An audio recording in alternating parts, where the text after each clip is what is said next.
여러분께서는 지금 경제학자 곽수종이 보는 새로운 시사, 곽수종의 뉴스 정면 승부와 함께하고 계십니다.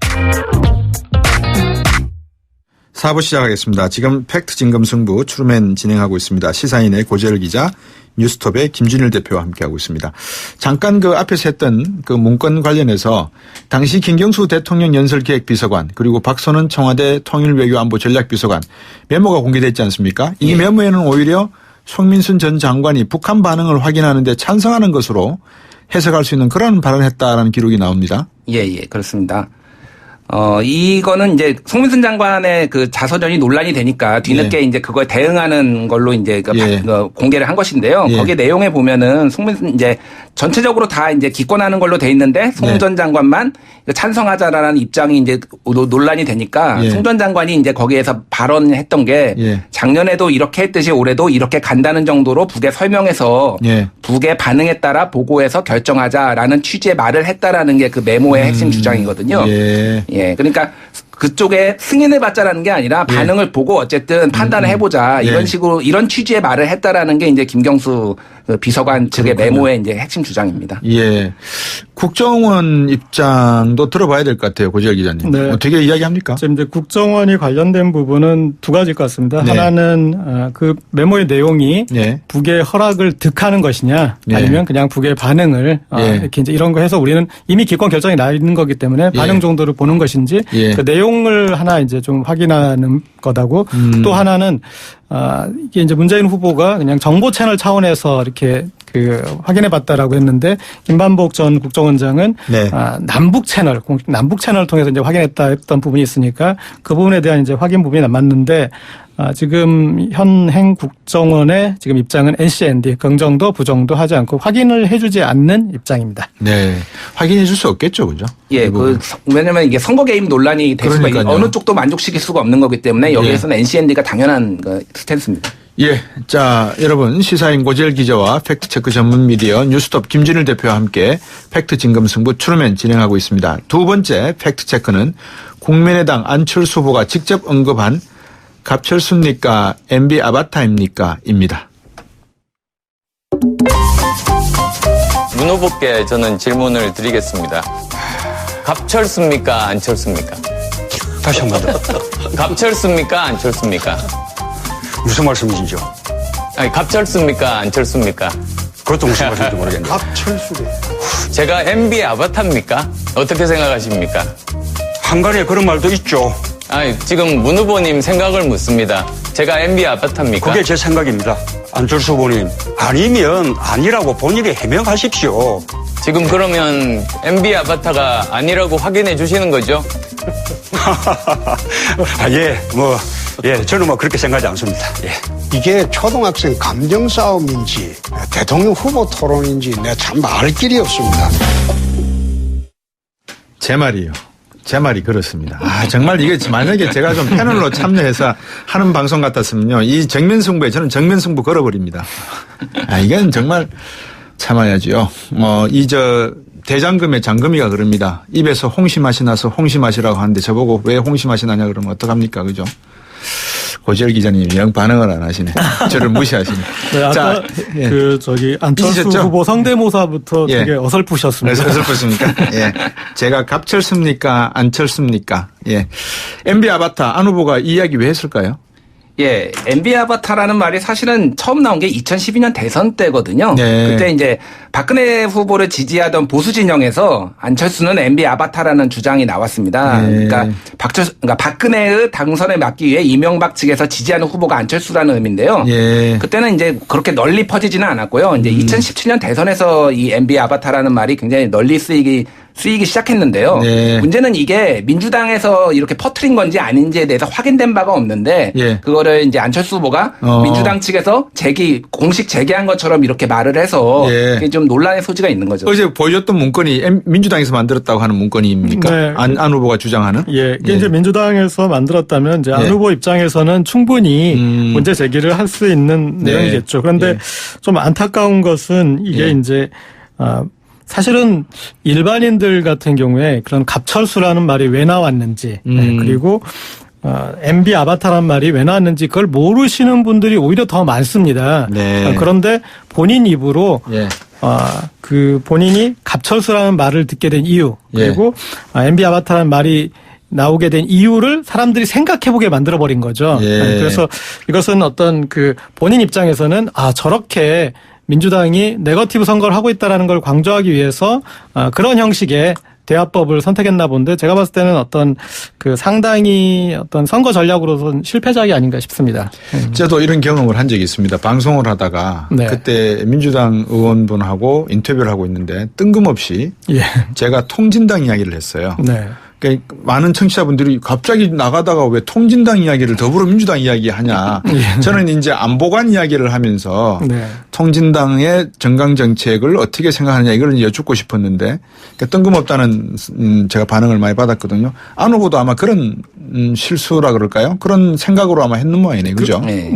그리고 또 이 안철수 후보가 반복적으로 다그치듯이 문재인 후보에게 물어보고 이제 문재인 후보는 허허 웃으면서 받아 넘기지 않습니까? 근데 그 부분에서 문재인 후보가 이번에 안철수 후보가 본인에 대해서 공세를 취하는 것에 대해서 왜 안철수 후보는 문재인을 반대하기 위해서 이 선거에 나온 것이냐 그런 식으로 그래서 이제 그 프레임을 만들어버린 거죠. 그러니까 당신이 아무리 반대를 하더라도 그 프레임은 그냥 나를 비난하기 위해서 당신이 정치를 하는 것밖에 그렇게 보이지 않는 것이다라고 이제 그 안에 유치하게 만들어놔버렸군요. 그렇죠. 가둬버려서 이게 한 2, 3회 이렇게 반복되면서 오히려 어떤 그런 이제 그런 비난의 프레임이 선명해진 부분이 안철수 후보에게 좀 불리하게 작용하고 있지 않나 싶습니다. 만약에 우리 김준일 대표가 안 후보 측에다가 만약에 어드바이저를 한다면 방금 우리 고재열 기자가 말씀하신 저 프레임에서 벗어나려면 어떻게 해야 됩니까 그러면?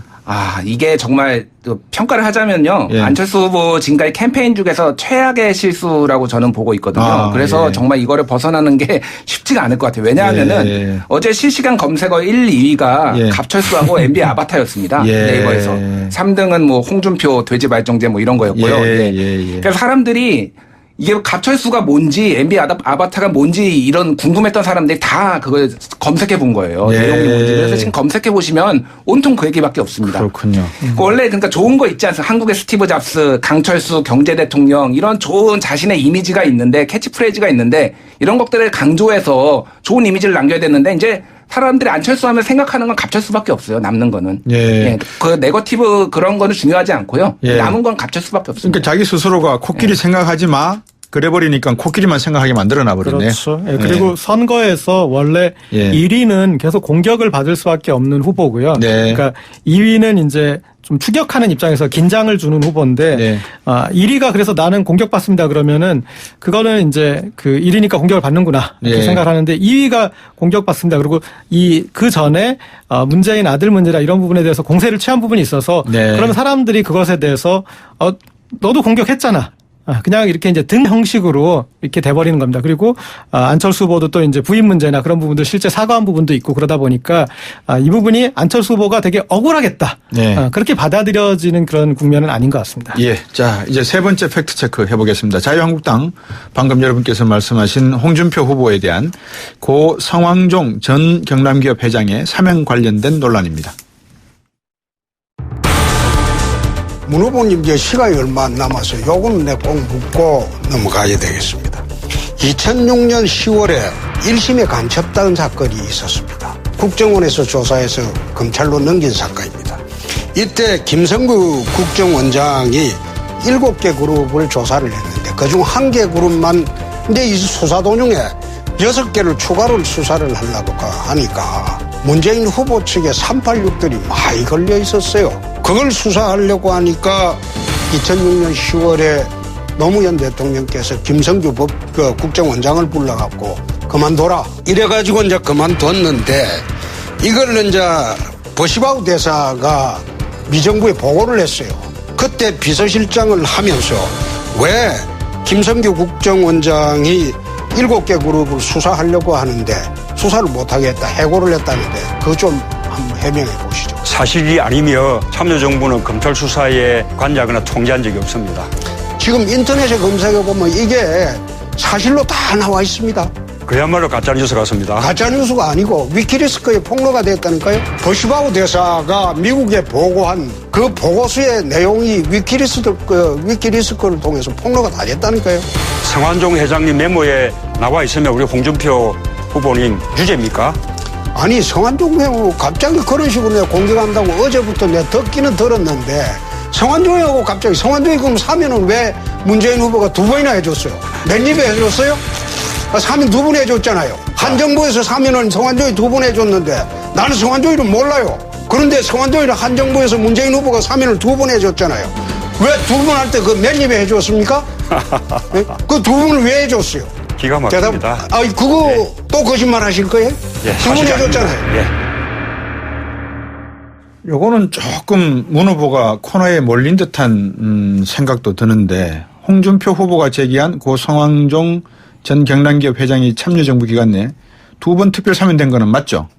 예, 맞습니다. 그리고 뭘 받고 해줬어요? 이거는 팩트 체크가 안 되죠. 그거는 뭐 확인할 방법이 없고요. 방법이 없죠. 예.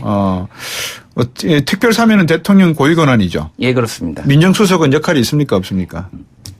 그러니까 특별 사면이란 게 사실은 이제 정치적 정무적 판단이기 때문에 네. 결국은 대통령이 결정을 하지만은 주변 참모진들의 이런저런 조언을 할 수는 있고 네. 민정수석이 조언을 했을 수는 있겠죠. 예. 근데 그거에 대해서 이제 참여정부의 실책을 책임질 수는 있지만은 이것을 예. 문재인 당시 비서실장이 책임을 져야 된다라는 공격은 좀 이게 논리가 맞지 않는 공격인 것 같습니다. 네. 그리고 이제 일단 이제 주무 담당 그 수석실이 예. 정무수석실이고요. 예. 그래서 민정수석이었던 이 문재인 후보하고는 좀 2005년 같은 경우 무관하게 2007년 이제 비서실장일 때는 또 관련이 있을 수는 있는데 네.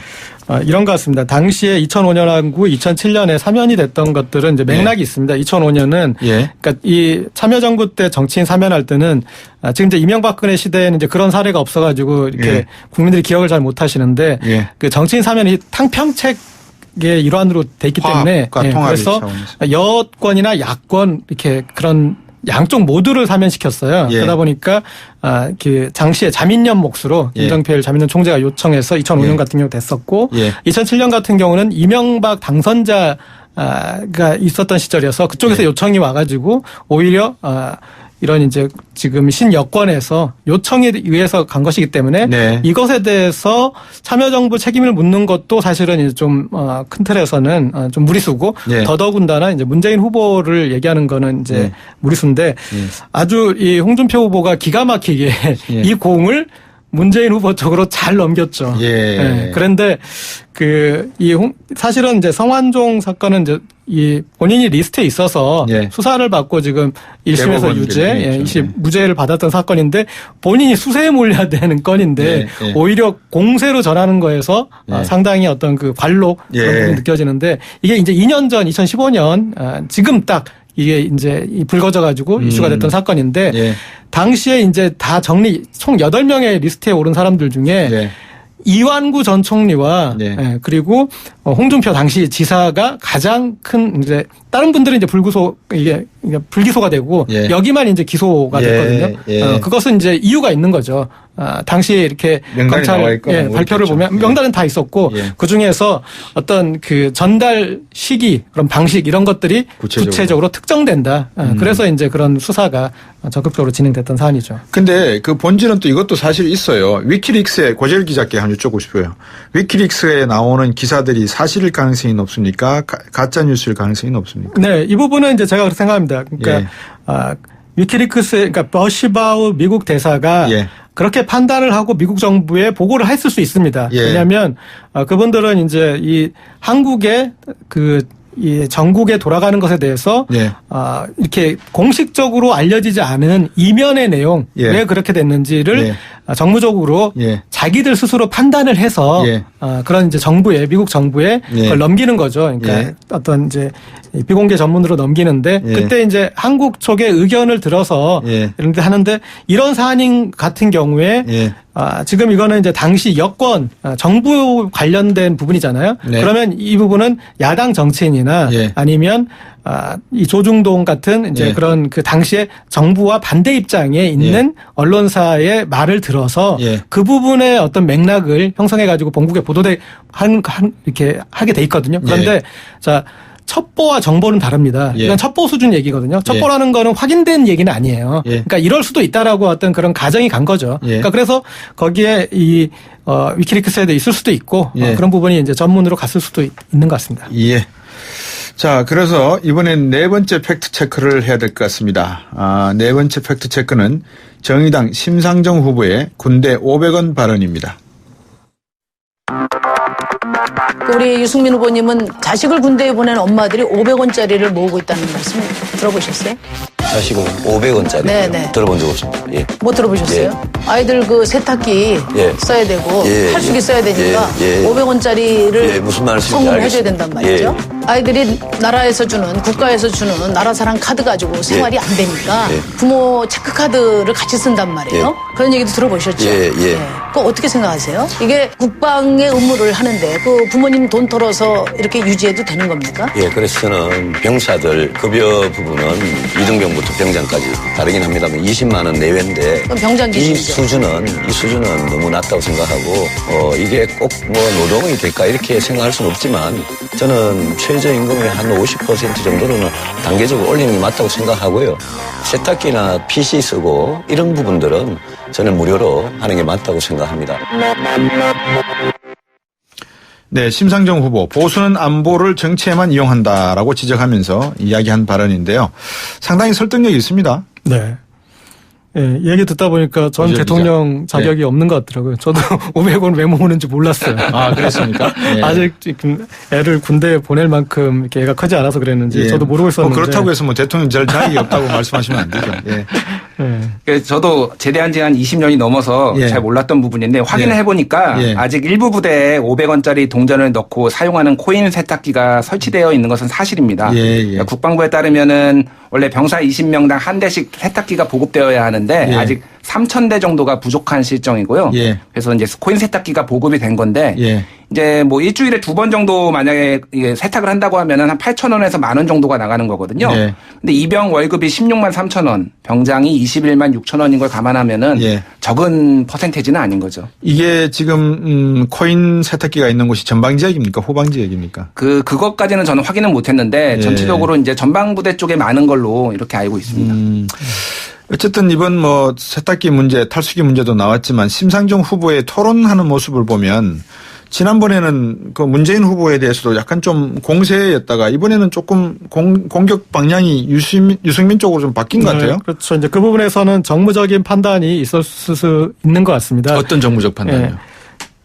심상정 후보가 사실은 이제 이 두 번째 토론에서 문재인 후보에 약간 좀 공세적인 입장을 취했던 것은 어찌되었건 이제 지지 성향에서 심상정 후보냐 문재인 후보냐를 놓고 고민하는 이제 어떤 그런 유권자가 많으니까 심상정 후보냐 아니면 유승민이냐 혹은 심상정이냐 안철수냐 그런 그 고민보다는 이제 아무래도 문재인 후보와 그런 각축하기 때문에 본인과 문재인 후보를 좀 이제 구분을 짓는 그런 전략이 필요했다고 생각해서 공격을 했다가 너무나 후폭풍이 좀 컸던 거죠. 그러니까 아마 그건 이제 공격하는 방식에서 제 생각에 어떤 전략은 틀린 전략은 아닌데 뭐 사기꾼과 정치인의 차이점을 아십니까? 이렇게 그 질문으로 먼저 들어가니까 사람들이 이제 문재인 후보 지지자 입장에서는 그럼 문재인 후보가 사기꾼이란 말이냐 이런 식으로 좀 이제 과잉 반응을 하면서 상당히 어떤 그 타격을 많이 받았습니다. 그래서 그런 면에서 봤을 때 좀 같은 어떤 그 목적을 위해서라도 좀 다른 전략, 그러니까 좀 합리적인 그 진보의 모습을 보여주는 것만으로도 유효투표가 되겠다. 그리고 지금 문재인 후보와 안철수 후보의 지지율이 벌어지고 있습니다. 벌어지면은 이게 좁아졌을 때는 내가 심상정을 지지하지만 이번에 문재인을 당선되게 해야 되겠다. 이렇게 가는 사람도 있을 수 있었지만 이제 바뀌게 되면은 이제 좀 여유가 생기면 그럼 안심하고 심상정 후보를 한 표를 던져볼까. 이제 그렇게 되는 이제 그런 국면이 오고 있기 때문에 거기에서 이제 어떻게 보면은 문재인 후보도 좋고 나도 좋은 이제 그런 어떤 이 부분이 발견한 거죠. 그리고 지금 보면은 이제 계속 색깔론에 대해서 언제까지 이런 이제 과거 구태정치 할 것이냐 그러면서 문재인 후보가 직접 말했을 때는 그렇게 설득력이 이렇게 갖지 못했겠지만 오히려 심상정 후보가 거기서 교통 정리를 해주면서 그런 이제 문재인 후보에 대한 그 공세도 막아준 효과가 있었고 그리고 지금 현재 어떤 그 지지율이 양강구도에서 좀 벌어지면 국면에서 나오는 어떤 합리적 선택의 하나로 판단됩니다. 예. 김준일. 예, 고재열 기자가 정리를 잘 해주셨는데요. 예. 일단 첫 번째 이유는 어제 보셔서 아시겠지만 이제 홍준표 후보를 소위 말해서 처음부터 제껴버렸거든요. 그러면 이제 남은 보수 후보는 유승민 후보밖에 없습니다. 그러면 이제 지난번에는 진보끼리의 어떤 정책적 선명성을 부각시키려고 했다면 이번엔 진보와 보수 간의 어떤 그 정책적 다름을 이제 부각시키려고 노력을 했거든요. 그러면 유승민 후보한테 그러니까 어떤 질문과 공세가 많이 갈 수밖에 없는 그런 상황이었고요. 그렇죠. 사실은 이 500원 질문도 이게 홍준표가 대지응 문제 사건이 없었다면 홍준표 후보에게 그렇죠. 갔어야 될 질문인데 유승민 후보는 남의 질문을 받았다가 뼈아프게 이게 이 정답 처리를 못했는데 그 지금 심상정 후보가 이 500원 발에서 좀 주목해야 될 것은 이렇게 어머니를 보여준 거거든요. 그러니까 이런 이제 그 제도와 이런 걸 얘기하는 그 사람들이 디테일을 보지 못하지 않습니까? 그러니까 안철수 후보가 이번에 크게 본인은 아주 전략적으로 내세웠다가 실패한 어떤 그 정책 공약들이 이제 유치원, 단설 유치원을 제한한다거나 아니면 학제 개편한다거나 그런 것들이 어머니 입장에 봤을 때는 우리 아이들이 어떠한 그 상황에 놓이게 될지 몰라서 걱정이 될 사안이거든요. 그런데 그것을 합리적 제도다. 이런 식으로 이렇게 내세우면서 몰아붙이면서 상당히 주부층에서 어떤 이탈이 있었습니다. 그런데 어떤 이 500원에서 보여준 그런 이 어머니의 어떤 섬세함을 보여줬던 것에서 그런 리더십에서 새로운 어떤 그 전형을 보여준 거에서 상당히 의미 있게 볼 수 있는 부분인 것 같습니다. 심상정 후보가 또 굉장히 저는 개인적으로 똑똑하다고 생각을 한 게 어제는 어쨌든 전체적으로 문재인 후보를 조금 지원 사격하는 그런 포지셔닝이었거든요. 그러면 근데 너무 이제 감싸면 안 되니까 문재인 후보를 공격을 했어요. 근데 그거에 대해서 공격한 게 선거구제 개편 얘기를 이제 공격을 했습니다. 약속을 지키지 않았다. 근데 결국은 이제 문재인 후보로부터 선거구제를 다음에 개편을 하고 같이 협력을 하자. 근데 선거구제 개편을 하면 가장 이득을 보는 게 사실은 진보정당이거든요. 왜냐하면은 지역구도에서 가장 이제 지지를 못 받기 때문에 소선거구제에서는 그래서 굉장히 좀 호평도 받으면서 실리를 챙겼다 이렇게 볼 수가 있겠습니다. 자, 이제 1분 남았습니다. 1분 30초씩 제가 드릴 테니까 지금 대선 후보들 말고 이제 5년 뒤가 될지 모르겠습니다만 5년 뒤면 또 다른 대선 후보 토론을 해야 되지 않습니까? 사람이 안 보여요. 어떻게 보십니까? 네. 그런데 또 우리가 당연히 거쳐가야 되는 과정인 것 같습니다. 지난 대선까지 TV 토론은 너무나 형식적이고 그리고 어떤 틀에 얽매여 있었는데 지금 이제 보면은 이런 자유로운 이제 토론을 하는 과정에서 보시기에 좀 산만하고 그리고 너무 거칠고 그리고 좀 격이 없어 보일 수 있으실지 모르더라도 그런 와중에 지금 허심탄회하게 자유롭게 얘기가 되고 있다. 그리고 사실은 정치의 본질은 그런 평화가 아니라 쟁투지 않습니까? 서로의 이해관계를 대변하는 사람들이 같이 모여있는 자리에서 쟁투가 있을 수밖에 없고 다만 그 쟁투가 국민 모두의 어떤 이익과 국민 모두의 미래를 두고 다투는 게 아니라 너 잘났다 나 잘났다 너 이런 흠잡기식으로 흐르는 건 좀 안타깝지만 그러나 어떤 우리가 제대로 된 어떤 토론 문화로 가는 그 대선의 어떤 그런 틀을 잡아가는 그런 수업료로 이해를 저는 해주시면 어떨까 싶습니다. 김준일 대표 간단하게. 평가를 보면 대중들의 평가를 보면은 토론회에서 직접적으로 네거티브 그 전략을 취하는 것에 대해서 반감이 굉장히 크거든요. 시민들은 바보가 아닙니다. 굉장히 세련된 방식으로 정책 얘기를 하면서도 공격을 할 수가 있는데 주제와 상관없이 외교 안보 얘기를 하는데 갑자기 갑철수 얘기하고 이런 것들은 오히려 더 거부감을 일으키는데 그런 것들을 좀 전략적으로 캠프에서 좀 감안을 해야 될 필요가 있지 않나 생각이 듭니다. 팩트 진검승부 트루맨 어제 열린 3차 대선 TV 토론 팩트 체크해봤습니다. 시사인의 고재열 기자, 팩트 체크 전문 미디어 뉴스톱의 김준일 대표 두 분과 함께했습니다. 감사합니다. 네, 감사합니다. YTN 뉴스 FM 뉴스 정면 승부 오늘 준비한 내용 여기까지입니다. 오늘 방송은 YTN 라디오 곽수영의 뉴스 정면 승부 홈페이지나 예스 애플리케이션 통해 다시 듣기 가능합니다. 팟캐스트나 팟빵에서도 곽수정 검색하시면 들어보실 수 있습니다. 인터뷰 내용은 홈페이지와 인터넷 포털 사이트 검색 통해 확인하십시오. 지금까지 프로듀서 이은지, 작가 홍기희, 김은진, 기술감독 안홍진, 전소연, 진행의 곽수영이었습니다. 고맙습니다.